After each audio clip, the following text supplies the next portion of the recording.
Hello मेरे प्यारे योद्धाओं, कैसे हैं? आशा है खूब अच्छे होंगे, खूब मन से पढ़ रहे होंगे और एग्ज़ाम की तैयारी के लिए खूब ढेर सारे प्रैक्टिस सेट भी कर रहे होंगे। हमने बताया कि अंतिम क्षण में जो पढ़ाई होती है वो बेहतरीन होती है और उस बेहतरीन के क्रम में आज जो मैं आपके लिए वीडियो लाया हूँ, मैं सोचा कि एक मैं ले लूँ वो क्या बोलते हैं पेडागोजी का और एक मैथ्स का ले लूँ तो ज़्यादा अच्छा होगा। इसके लिए हमने आज जो हमारी पढ़ाई होगी उसको मैं कई क्रम में बाँटा हूँ। तो कई क्रम में क्या बाँटा हूँ? एक मैं बताया हूँ कि छोटा या बड़ा 1 2 3 4 5 6 7 8 9 10 11 12 चैप्टर में बांटा हूँ और 12 के बाद हमने क्या किया है, उस 12 में पार्ट में बांटने के अलावा हम जो इसमें पढ़ेंगे और इसमें 3 से 4 क्वेश्चन जो है वो हर एक साल, चाहे सी टेट हो, चाहे बी टेट हो, चाहे यूपी टेट हो, पूछे जाते हैं। क्यों ना हम लोग अच्छे से इसको पढ़ लें और उस पर आधारित 2-3 सवाल भी मैं लिखा हूँ, 3 सवाल लिखा हूँ। बहुत ही आसान है, कुछ नहीं है। और जो हमारा ये है मतलब कह सकते हैं आप घन, घनाभ, उसके बाद शंकु, बेलन, इससे पहले वाले में हम लोग उसका क्षेत्रफल पढ़ चुके हैं, तो उससे रिलेटेड मैं उसको डिस्क्रिप्शन में डाल दूंगा तो आराम से हो जाएगा। कल मैंने डिस्क्रिप्शन लास्ट में डाला था, आज मैं जल्दी ही मैंने वीडियो डालते समय ही डाल दूंगा। तो हम लोग शुरुआत करते हैं और इसके बारे में हमारा जो ज्योमेट्री वाला पोर्शन है वो एकदम अच्छे से कंप्लीट हो जाएगा। चाहिए चर्चा करते हैं हम लोग। अब है क्या कि इसमें जो है हमारा जो है शेप है, understanding of shape and geometry, आकृतियों की स्थानिक समझ एवं ज्यामिति। अब कोई बड़ा है, कोई छोटा है, कौन सा ऐसा है जो समतल है, कौन ऐसा है, तो हमेशा याद रखना है जितने समतल में दिखेगा वो द्विविमीय होगा और त्रिविमीय का मतलब जिसको हम स्पर्श से देख सकते हैं। जैसे हमने आपको उस दिन बोतल दे करके बताया था, जो सपोज करिए आपको एक बार में समझ में आ जाएगा। ये इसका जो आकार देख रहे हैं आप, ये जो है वो बेलन की तरह है, तो ये त्रिविमीय है। फिर हमने आपको उस दिन की चर्चा किया था और उस दिन के अनुसार फिर मैं आज भी आपको दिखा देता हूँ। और ये जो है हमारा ये द्विविमीय है, तो द्विविमीय और त्रिविमीय आपको अच्छे से समझ में आ गया होगा। अब हम लोग आते हैं समतल आकृतियाँ क्या। समतल आकृतियाँ ऐसी आकृतियाँ। अब उसके बाद हाँ, सरल क्या है, वक्र क्या है। तो सरल रेखा जो होती है वो सीधी रेखा होती है, वक्र रेखा, वक्र मतलब टेढ़ा। उसके बाद है समतल आकृतियाँ, तो त्रिभुज हुआ, वृत्त हुआ, ये सब के बारे में हम डेफिनेशन भी जानेंगे, क्या है, कौन सा त्रिभुज कौन है, कौन कोण है, वो सारी जानेंगे। आज ही सारे जान जाएंगे। फिर क्या है वृत्त, क्या है चतुर्भुज, क्या है आयत, क्या है वर्ग, क्या है, ये सारे समतल आकृतियाँ। और ठोस आकृतियाँ का मतलब हमने अभी आपको छोटा सा फूल का गमला दिखाया, तो वो क्या है, वो गोला, शंकु, घन, घनाभ, बेलन, पिरामिड, ये सब क्या है, ठोस आकृतियाँ हैं। अब हम लोग चर्चा कर रहे हैं, ज्योमेट्री से स्टार्ट कर रहे हैं। बिंदु। बिंदु बहुत पहले एक अदाकारा हुआ करती थी, तो ये बिंदु है। बिंदु मतलब ये है बिंदु, मतलब जिसमें न लंबाई हो, न चौड़ाई हो, न ऊंचाई हो, कुछ भी ना हो, उसको बिंदु कहेंगे। अब बिंदु दो तरह का, संरेख। संग मतलब होता है ये रेखा है, अब इस पे जो ये बिंदु है ये संरेख बिंदु। असंरेख ये बिंदु, ये बिंदु, ये बिंदु, ये असंग, एक रेखा पे नहीं है। संरेख और असंरेख आपको अच्छे से समझ में आ गया होगा। अब हम लोग आते हैं रेखाखंड। रेखा का खंड, जैसे ये सीधा रेखा है और यहाँ ये मान लीजिए ए है, ये बी है और इसका खंड ये सी और डी है, तो ये सी डी जो है ये क्या कहलाएगा, रेखा खंड का, रेखा का खंड कहलाएगा, मतलब रेखा खंड कहलाएगा। अब हम लोग आते हैं रेखा कितने प्रकार का होता है। कई तरह के रेखाएं होती हैं। वो रेखाएं क्या होती है, एक होती है संगामी रेखा, संगामी, हाँ, फिर रेखाखंड आपको समझ में आएगा। समगामी रेखा मतलब एक ही बिंदु से कई रेखाएं, जैसे A S, A R, A Q, A P, ये है संगामी रेखा। प्रतिच्छेदी, प्रतिच्छेद मतलब काटना, जब ए बी रेखा है उसको एल एम काटी है, ये प्रतिच्छेदी रेखा हो गई। फिर समांतर रेखा, जब दोनों की भी दो रेखाओं के बीच की दूरी हमेशा बराबर हो, उसको हम लोग क्या कहते हैं, समांतर। इसकी जो दूरी है बीच में ये हमेशा एक ही होगी, उसको हम लोग कहेंगे समांतर रेखा। फिर आते हैं समपाती रेखा। समपाती मतलब समपाती, समपाती हम लोग बिंदु पे भी आती है संरेख वाली। समपाती मतलब जैसे सपोज करिए कि ये ए है और ये बी है, इसी के ऊपर समपाती, ये मान लीजिए सी और डी है, तो ए बी के ऊपर जो सी डी है ये समपाती रेखाएं कहलाएंगे। फिर लंब रेखा, जब कोई भी रेखा है, मान लीजिए ये रेखा है और इस पे 90 डिग्री का कोण बने तो ये लंब रेखा कहलाती है। तो ये तीनों हम लोग जान गए, रेखाखंड, रेखाओं का खंड, संगामी रेखा, एक ही बिंदु से कई सारे रेखाएं निकले हैं, वो संगामी रेखा हो गई। समगामी, सम मतलब बराबर, गामी मतलब गमन करने वाला, मतलब एक ही बिंदु ए से ही सारे गमन कर रहे हैं। ए से आर आ रहा है, ए से एस आ रहा है, ए से क्यू आ रहा है, ए से पी आ रहा है। प्रतिच्छेदी मतलब काट दे रहा है, ए बी को एल एम काट रहा है, तो ए बी जो है प्रतिच्छेदी रेखा कहलाएंगे। ए बी एल एम का प्रतिच्छेद। समांतर रेखा, जब दोनों के बीच की दूरी हमेशा बराबर हो उसे हम समांतर रेखा कहते हैं। संपाती, एक रेखा के ऊपर दूसरा रेखा को हम संपाती कहते हैं। लंब रेखा, लंब रेखा आपको जब 90 डिग्री का कोण बने तो ये क्या होता है, लंब रेखा। अब हम लोग कुछ ऐसे आकृति पे चर्चा करेंगे जो बहुत ही ज़्यादा ज़रूरी है और इस तरह के क्वेश्चन पूछ दिए जाते हैं। हमने उसको देखा, जैसे देखिए ई का बात करता हूँ मैं। अब ई में देखिए एक रेखा, दो रेखा, तीन रेखा, चार रेखा। फिर हम लोग एम की बात करते हैं, एक रेखा, दो रेखा, तीन रेखा, चार रेखा। फिर हम डब्लू की बात करते हैं, एक रेखा, दो रेखा, तीन रेखा, चार रेखा। तो मतलब ई एम डब्लू ये क्या है, चार छोटे छोटे रेखाओं को मिलके बना है। ध्यान रखना है कौन कौन है। फिर है A F H, A F H के एन और जेड। इसमें तीन रेखाएं। ए में देखिए एक रेखा ये हो गया, एक रेखा ये, एक ये। एफ में देखिए आप एक रेखा ये, एक ये, एक ये रेखा। एच रेखा, एक ये रेखा, एक ये रेखा, एक ये रेखा। किसी का नाम रेखा हो तो वो तो बड़ा खुश हो जाएंगे, हमारा रेखा, हमारे नाम का कितना, रेखा से पूरा रेखा मिति, रेखाखंड, ज्यामिति सब आ जाता है। ठीक, रेखा की बात बहुलता आएगी। इसी तरह दो रेखा से, तो दो देखिए टी है, एक रेखा दो रेखा एल है, एक रेखा दो रेखा वी है, एक रेखा दो रेखा एक्स है, एक रेखा दो रेखा। तो ये सारे, तो आपको ध्यान कहेगा कि तीन रेखा मतलब अंग्रेजी वर्णमाला में कितने ऐसी हैं अक्षर जो तीन रेखाओं से बनते हैं। एक, दो, तीन, चार, पाँच, छः। अंग्रेजी वर्णमाला में कितने अक्षर हैं जो चार रेखाओं से बनते हैं, एक, दो, तीन। अंग्रेजी वर्णमाला में कितने ऐसे अक्षर हैं जो दो रेखा से बनते हैं, एक, दो, तीन, चार। तो ठीक है, अब हम इसको मिटा देते हैं। अब हमारी रेखा की बात जब आई तो रेखा हमारा ये आपको समझ में आ गया होगा। अब है सममित रेखा, सिमेट्रिक लाइन। ये दो होता है, सिमेट्री मतलब जो एक तरह से दिखे, तो ये क्षैतिज होता है और ये ऊर्ध्वाधर होता है। ये दो सममिति, जैसे बी हमने लिखा और डी लिखा, तो ये जो रेखा गई ये क्षैतिज सममिति कहलाएगी।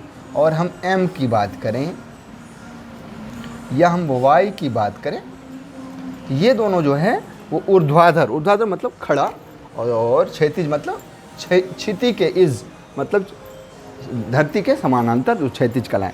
अब हम लोग आते हैं कोण पे।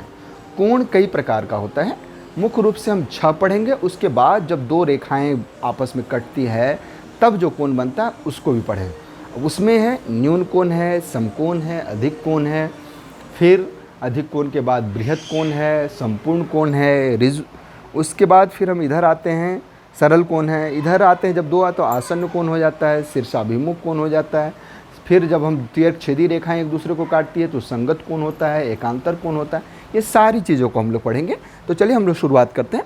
जो जो जैसा जैसा लिखा है वैसा। न्यून कोण, न्यून कोण का मतलब होता है जब कोण की माप 90 से कम हो तो वो कोण जो होता है वो न्यून कोण होता है। न्यून मतलब छोटा, कोण मतलब कोण, तो जो 90 से छोटा हो न्यून कोण है। अधिक कोण, अधिक मतलब बड़ा, ज़्यादा, अधिक मतलब जो 90 से ज़्यादा होगा उसे अधिक कोण कहेंगे। और समकोण मतलब, सम मतलब बराबर, कोण जो 90 के बराबर हो उसे हम लोग समकोण कहेंगे। तो न्यून कोण, समकोण और अधिक कोण समझ में आ गया होगा आपको। फिर से मैं दोहरा रहा हूँ, न्यून कोण, न्यून मतलब छोटा, जो 90 से छोटा होगा उसे हम न्यून कोण कहेंगे। सम मतलब बराबर, सम मतलब जो 90 के बराबर हो उसे हम लोग समकोण कहेंगे। और अधिक कोण, अधिक मतलब ज़्यादा, जो 90 से ज़्यादा होगा उसे हम अधिक कोण कहेंगे। अब हम लोग आते हैं पूरक कोण,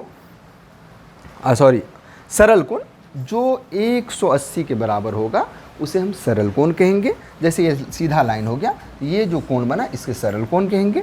फिर हम लोग आते हैं बृहत कोण। अब ये लाइन सीधी है और ये जो कोण बने माने जो 180 से ज़्यादा बना उसे हम लोग कहेंगे बृहत कोण। उसके बाद पूर्ण कोण या संपूर्ण कोण, एक ही बात है। संपूर्ण मतलब पूरे 360 डिग्री का जो कोण बनेगा उससे हम कहेंगे संपूर्ण कोण।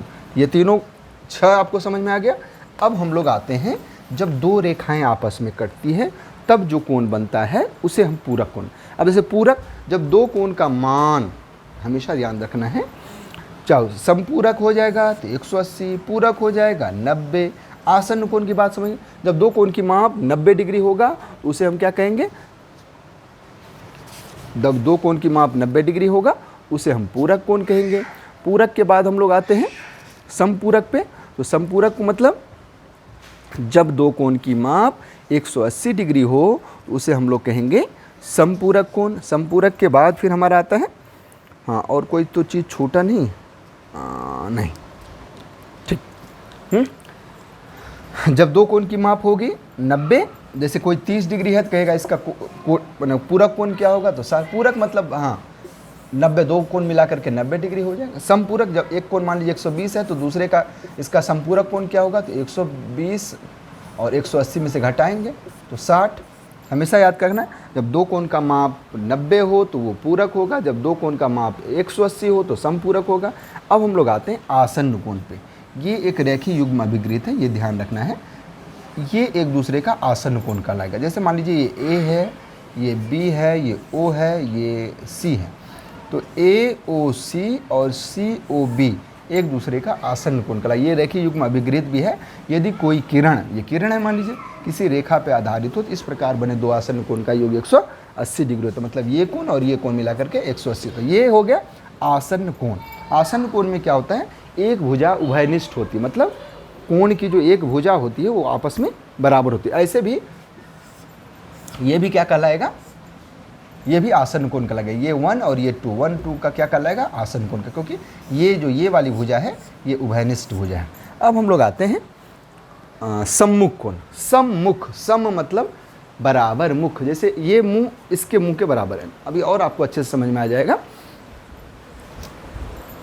जैसे मान लीजिए ये है, ये दूसरा एक दूसरे के मुख किया हुआ है, तो जब ये मुख किया है तो इसका मतलब है कि शीर्ष उसका एक ही तरफ है, तो शीर्षाभिमुख कोण भी कहते हैं।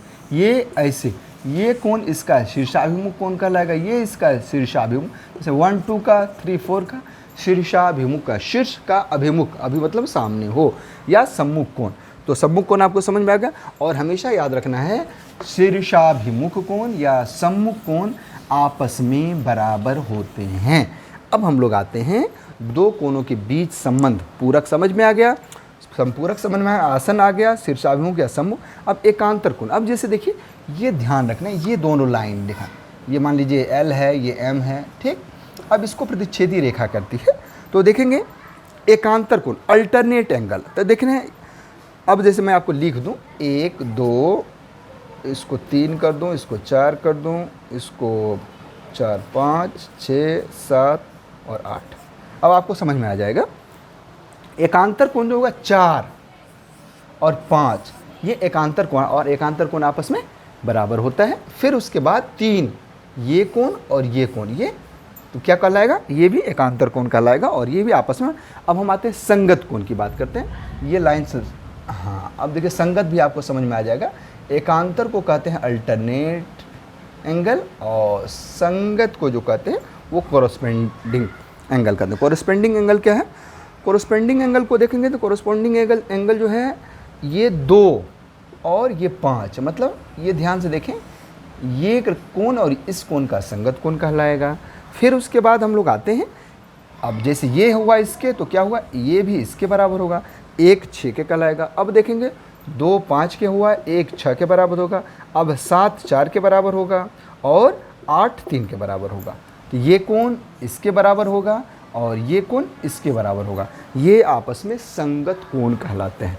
तो संगत कोण भी समझ में आ गया। फिर से एक बार मैं दोहरा दूं, आपको अच्छे से समझ आएगा। पूरक कोण, जब दो कोण का माप 90 डिग्री होता है तो वो आपस में एक दूसरे का पूरक कोण कहलाते हैं। 30 है, कोई एक कोण दे देगा, उसको हम 90 में से घटा देंगे। फिर समपूरक की बात आएगी, तो जब दो कोण की माप 180 डिग्री होगा तो वो समपूरक कहलाएगा। आसन्न कोण, जिसमें एक भुजा उभयनिष्ठ हो, वो आसन्न कोण कहलाते हैं। फिर शीर्षाभिमुख, जिसके शीर्ष अभिमुख होते हैं, एक तरफ होते हैं एक दूसरे की तरफ। और संगत कोण, कॉरस्पॉन्डिंग एंगल।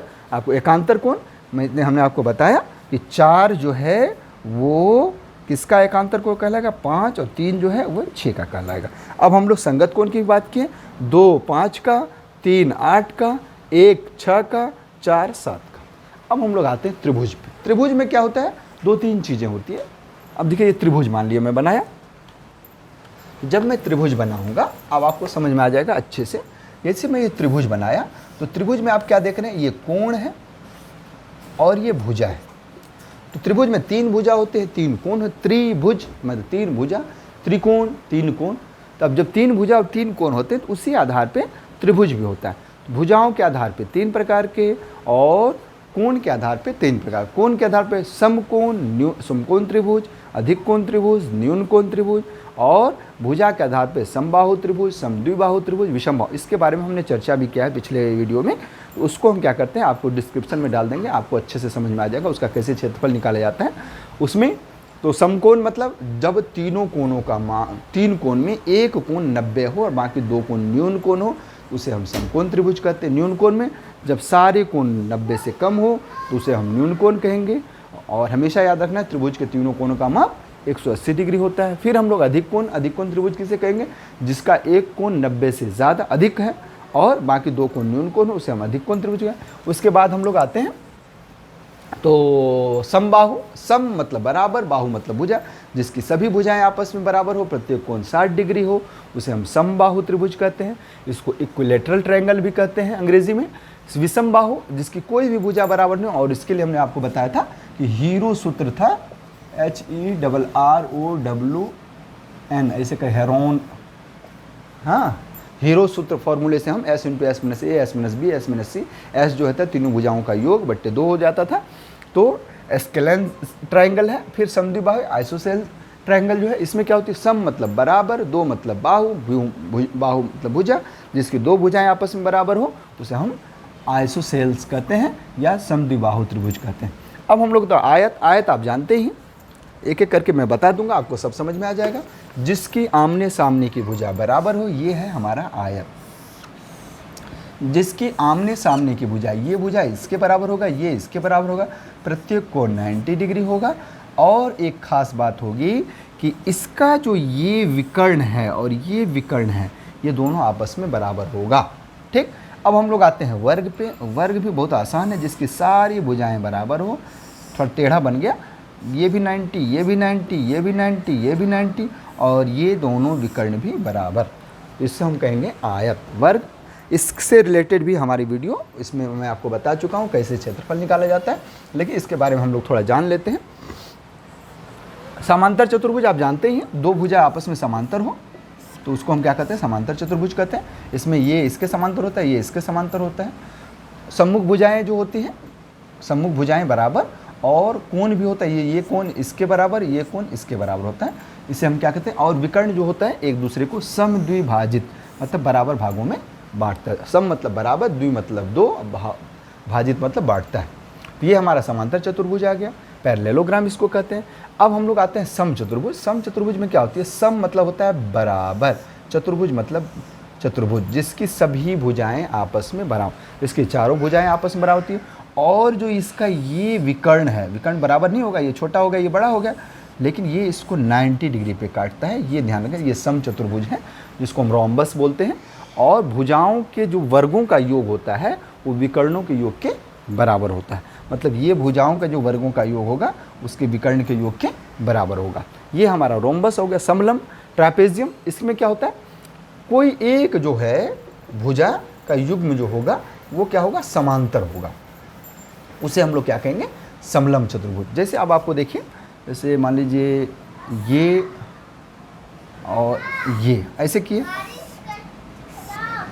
अब ये देखिए, ये आप क्या देख रहे हैं, एक जो है ये इसके समांतर है। हाँ, तो इसमें इसको क्या कहेंगे, जिसकी एक भुजा युग्म जो है वो आपस में समांतर हो, उसे हम समलंब चतुर्भुज कहते हैं। अब हम लोग आते हैं वृत्त पे। वृत्त में हम लोग सारी चीज़ पढ़ चुके हैं। अब वृत्त में मुख्य रूप से जो पूछा जाता है वो चक्री चतुर्भुज से रिलेटेड प्रश्न पूछा जाता है। वृत्त में क्या होती है, अब जैसे ये वृत्त है, इस बार तो अंडा बन गया, चलिए वैसे भी सावन में अंडा नहीं बनना चाहिए, वृत्त ही बनना चाहिए।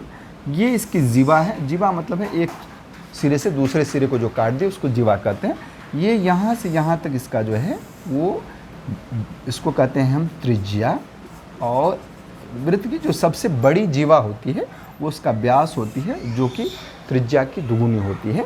ये हो गया। अब इसके चारों तरफ का जो वो हो जाएगा माप, वो उसका व्यास हो जाएगा, सॉरी परिधि हो जाएगी। फिर इसका क्षेत्रफल आपको बताए थे पाई आर स्क्वायर होगा।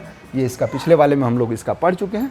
आज हम लोगों को इस रूप से पढ़ना है। अब मेन जो है, जो क्वेश्चन पूछे जाते हैं और मैं देखा, वो होता है एक ये और ये।